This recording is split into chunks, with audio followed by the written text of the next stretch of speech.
नमस्कार दोस्तों, हाजिर हूं आज का अपना जो वीडियो लेके।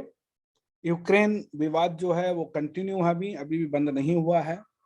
हम सारे ये जानते हैं कि जब तक ये संकट आगे बढ़ता रहेगा, क्रूड ऑयल का प्राइस बढ़ता रहेगा और क्रूड ऑयल का जो कॉस्ट है वो जितनी जितनी आगे बढ़ेगी हमारे यहाँ उतना ज़्यादा पेट्रोल का और डीजल का दाम बढ़ेगा, जिसका असर ये होगा कि इन्फ्लेशन बढ़ेगा।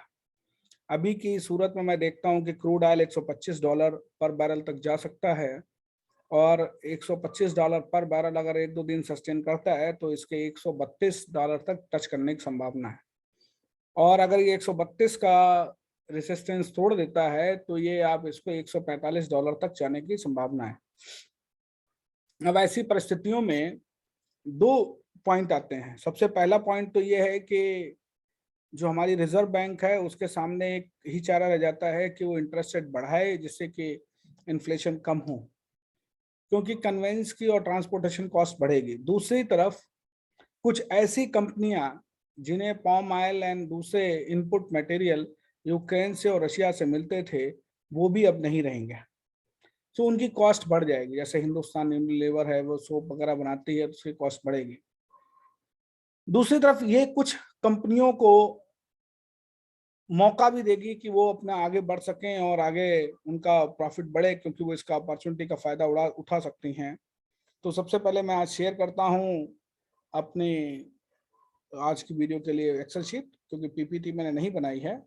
तो सबसे पहले मैं आपके साथ एक्सेल शीट शेयर करूंगा। और दोस्तों, आपसे हमेशा की तरह ये रिक्वेस्ट है कि प्लीज आपका जो चैनल है फिनग्रोथ मंत्रा, और दोस्तों पिछले कुछ दिनों में मैं देख रहा हूं कि वो वहीं का वहीं अटका हुआ है। आप लोग उसे आगे नहीं बढ़ा रहे हैं, सब्सक्राइब नहीं कर रहे हैं, तो थोड़ा सा मेरा मोटिवेशन भी कम हो जाता है। आज का भी मुझे लग रहा था कि यार चलो कुछ नया तो चेंज हो नहीं रहा, तो why should I put it, but फिर लगा नहीं यार, आप लोग कुछ लोग इंतजार कर रहे होते हैं, तो मैंने कहा नहीं बनाता हूं। लेकिन आप लोग थोड़ा सा इसको सब्सक्राइब करते रहिए, और क्योंकि हर वीडियो में जब कुछ बड़े हुए सब्सक्राइबर्स देखते हैं तो थोड़ा सा हमारा भी मोटिवेशन बढ़ता है। थैंक यू दोस्तों। सो आपके साथ ये जो अनुराग सर के फंडामेंटल ब्लास्टर उसकी सीरीज आज 6 मार्च के आपके सामने प्रेजेंट कर रहा हूं, साथ में एक्सेल शीट। और अगर अब आप इस एक्सेल शीट को देखें तो आप ये देखोगे कि मई महीने लास्ट ईयर की जो भी शेयर्स थे वो सारे के सारे आपको काफी ऊपर हैं, एंड वो अच्छा खासा आपको रिटर्न दे रहे हैं। They all are in green. Renuka sugar जो मैंने आपको 16 रुपए पे बोला था, अभी 33 रुपए है। आप इसको होल्ड करिए। अभी नियर टर्म में इसका टारगेट मैं आपको 45 रुपए का दे रहा हूँ, so you can hold it on that. HFCL again hold it, a good stock.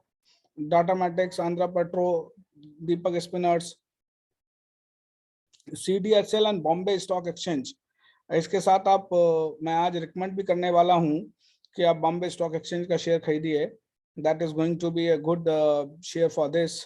Tata power again good stock. TTML 102 पे आया है, मैं 86 के आसपास आपको बता रहा हूं कि दोबारा खरीद सकते हैं आप।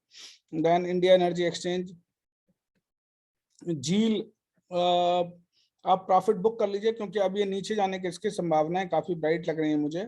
स्टर्लिंग बिल्सन जो 30.93 का रिटर्न डाउन साइड है, अच्छी कंपनी, बट क्या करूं, कोरोना में और वैसे भी मार्केट में डाउनफॉल इसका है काफी ज्यादा।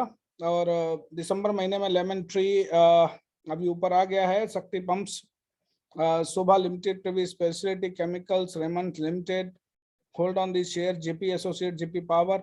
आपको याद होगा मैंने फ्यूचर ग्रुप की कंपनी फ्यूचर रिटेल काफी पहले अपनी स्टडी में बताई थी। Please that stock you can hold it. DV reality, ये कुछ स्टॉक है जो आज मैं आपको बताने वाला हूं। और जनवरी महीने के लगभग सारे स्टॉक्स डाउनफॉल पे हैं। जैसे ब्राइट काम को मैंने एग्जिट बोल दिया था लास्ट टाइम कि आप एग्जिट कर जाइए। वेदवाक सिस्टम अच्छा स्टॉक है, होल्ड करिए साहब।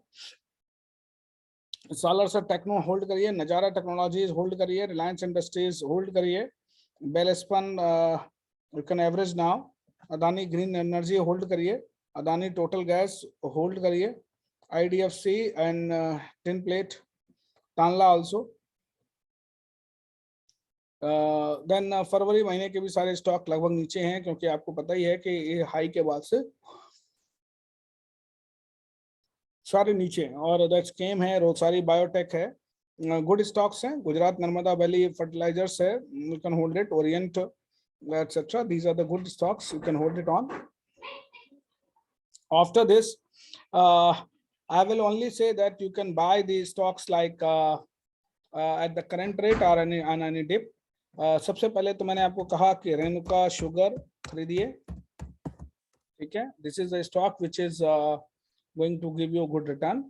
आप इसके अलावा खरीद सकते हैं अपना मैंने अभी भी आपको कहा कि आप लोग टाटा पावर खरीदिए, टाटा पावर। आप इसके अलावा खरीदिए अदानी बिलमार, नाल्को खरीदिए, good return is going to come. Then आप इसके अलावा आप लोग खरीद सकते हैं, मैंने जो आपको बताया था कि आप लोग दूसरे मेरे जो स्टॉक्स मैंने पहले भी रिकमेंड किया हुआ है आपको। क्रूड ऑयल का लेवल मैंने आपको ऑलरेडी बता दिया कि crude oil is going to 1217 रुपए की, 126 रुपए शॉर्ट टर्म, 25 का मैं टारगेट दिया था अभी आपको, that you can hold it on. Then मैंने आपको नाल्को के अलावा ओरिएंट होटल्स पे आप नजर बना के रखिए। The Orient hotels can be one of the stocks. Orient hotels, these all you can with good return. I am not specifying knowingly, I am not specifying the any price because long term hai, hold it for 3 to 6 months and keep stop loss, 5% की stop loss रखिएगा। Then automotive automotive stamping and assemblies, stamping and assemblies,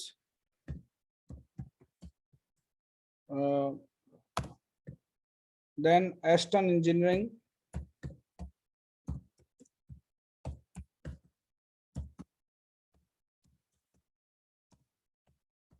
Voltas,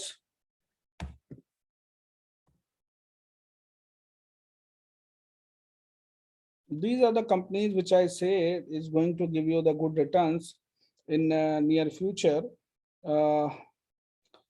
और ये तुरंत मत भाग जाइए। Sharda energy मैंने बोला था, शारदा एनर्जी 1050 के टारगेट के लिए, for a target of 1050 you can buy this week.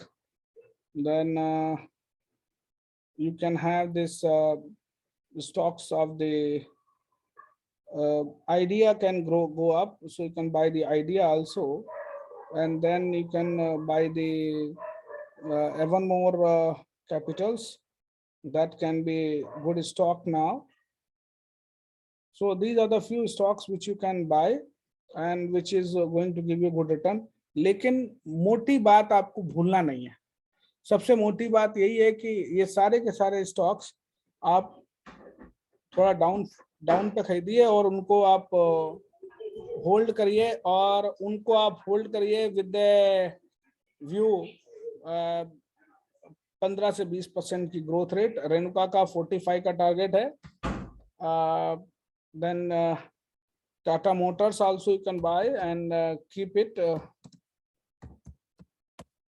So these are the stocks which you buy and fundamentally strong है सारे, आप खरीदिए और इनको होल्ड करिए मेरे हिसाब से। लेकिन आप अपना कैश का ध्यान रखिएगा, क्योंकि ये जो वॉर है ये कितनी चलेगी नोबडी नोज, लेकिन जितनी चलेगी उतनी ज्यादा not only the world market, Indian market पे भी उसका असर आएगा, क्योंकि ना केवल इनपुट की सप्लाई पे असर पड़ेगा, ग्लोबल सप्लाई चेन मैनेजमेंट पे असर पड़ेगा और इन्फ्लेशन बढ़ेगा। अभी इलेक्शन खत्म होने के बाद आप देखोगे कि पेट्रोलियम प्रोडक्ट 15 रुपए के आसपास महंगे हो सकते हैं। तो अभी एट एन एवरेज 95 96 के आसपास और कुछ जगह 100 है, तो 115 रुपए के आसपास अगर पेट्रोल आपको मिलेगा तो आप सोच सकते हैं कि जो